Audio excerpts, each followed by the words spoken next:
Welcome again to the storytelling of Brave Hunter and the Witches. I'm glad you tuned in, and I'm going to continue with the adventures of Brave Hunter and Neston.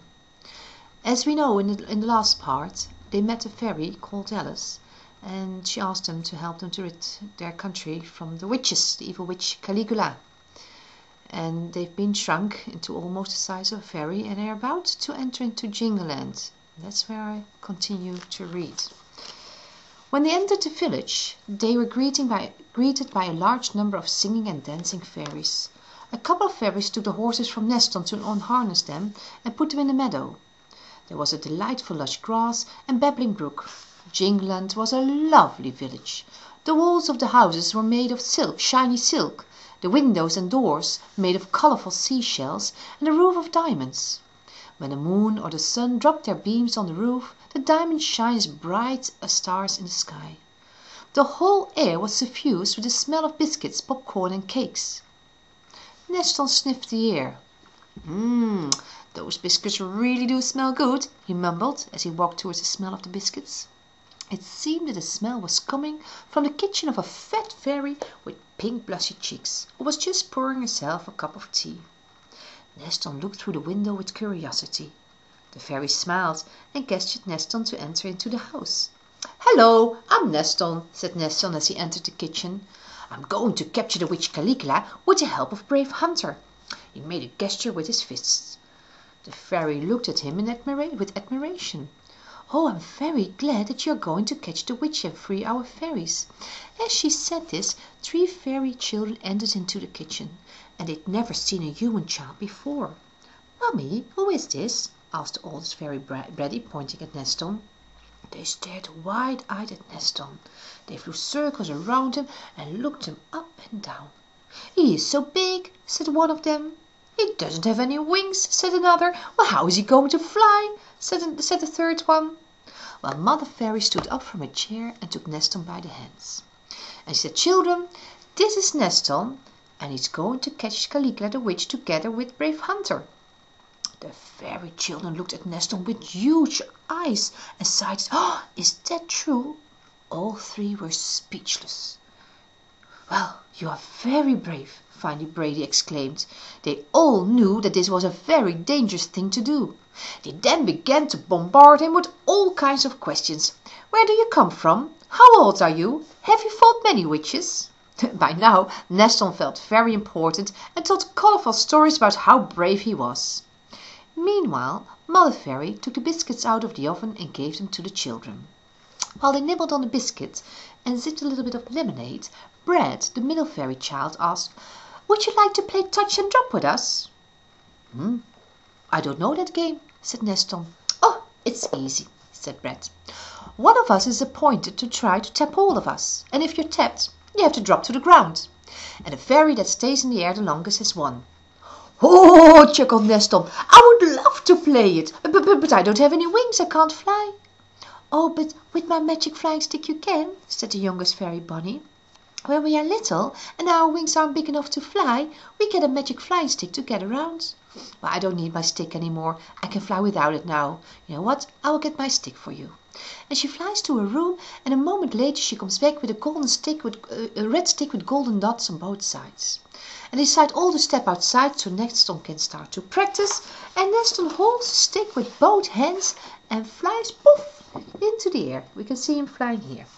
But you see, he doesn't look very happy, because instead of flying, he made all kinds of strange circles and turns. "Help! Help!" he shouted. "I get airsick. I want to get back to the ground." And the 3 fairy children, they laughed their heads off. "Ha ha! Is this the brave boy who's going to catch the witch Caligula? He can't even fly," laughed Brady. But Bonnie, the youngest, felt sorry for Neston. And she said, "You have to hold on to both ends of the stick and pull it towards you. That's where you automatically land on the ground," she yelled at Neston. It worked. Neston landed beautifully in the field. "Phew, that was quite all right," he mumbled as he held the stick tighter. "But I think I know now how it works." And poof, he was gone again, and this time more successfully. After a while he got the hang of it, and he flew through the air as if he had done it all his life. And while Nestor was playing with the fairy children, Brave Hunter had been taken to the castle of the fairy king. And I'm going to show you Brave Hunter, because I haven't showed you a picture yet. This is Brave Hunter. So Brave Hunter is in the castle of the king. The fairy king and queen number of knights. The thrones on which they sat were made of diamonds and pearls that filled the room with a magic blue light. A fresh scent of pine and lavender was in the air. Both the king and queen wore the most beautiful gowns that Brave Hunter had ever seen. The queen had a silver crown on her hair. "Welcome to Jingle, and Brave Hunter." The king flew towards him, waving the scepter in the air. "We are very grateful that you want to help us catch the witch Caligula."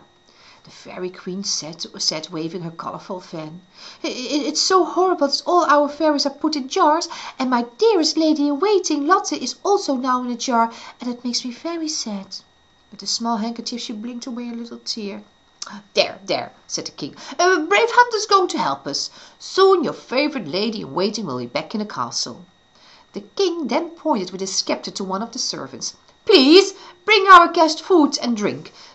Take a chair, Brave Hunter. I will tell you all we know about Caligula the witch." While Brave Hunter nibbled on the food, the king told him about the witch Caligula. Every year the mighty witches from across the mountains organize a witch ball where everybody can show off their most powerful and special tricks, the king began. "And last year they chose our woods for this meeting, a place only about 10 stones throw away from our fairy village. You know, Brave Hunter, suddenly our peace and quiet was shattered. Witches flew low over the village on their brooms, screaming and yelling. They tried to steal our laundry from the washing lines. Biscuits and cakes that were cooling off in the air disappeared, and at night we could see large campfires where from smoke disgusting smells and sounds were emerging. I sent one of my bravest fairies to the meeting to find out what the witches were up to. They saw that the witches were conducting some sort of ritual where everybody was making their own potion. That's where that horrible smell came from, and after everybody had tasted the potion, they started to dance like mad women around the campfire. They kept on singing the same song over and over again. We are old and ugly, and our hair is cold, but with a mug of fairy juice, we feel on top of the world. Well, slowly it became clear to our spies why they had chosen to be so close to our village this year. The old witches felt their strength was weakening, and so were looking for a substance to make them young and alive again. They wanted to make a potion using us fairies, which would make them young again. Yeah. The witch Caligula, a mighty and strong witch, was appointed to prepare this potion for the next witch ball, where all the witches could drink it. And all year long she has been collecting fairies, and as you know, she puts them in jars, and the rest of the day she busies herself collecting herbs. I've sent out our bravest fairies to conquer the witch, but none of our fairies have ever returned. They too are all put in jars. In a few days it will be time for the next witch ball for the witches from all over the mountain, and I'm at my wit's end, Brave Hunter, because on that day the fairies who have been captured in jars will be disappearing in the cauldron. The king blinked a tear away. That's why you are our last hope. Brave Hunter, please help us to catch that horrible witch and be rid of her forever. Well, will he do it? We'll find out next time. Thank you for joining, and have a nice day. Bye bye.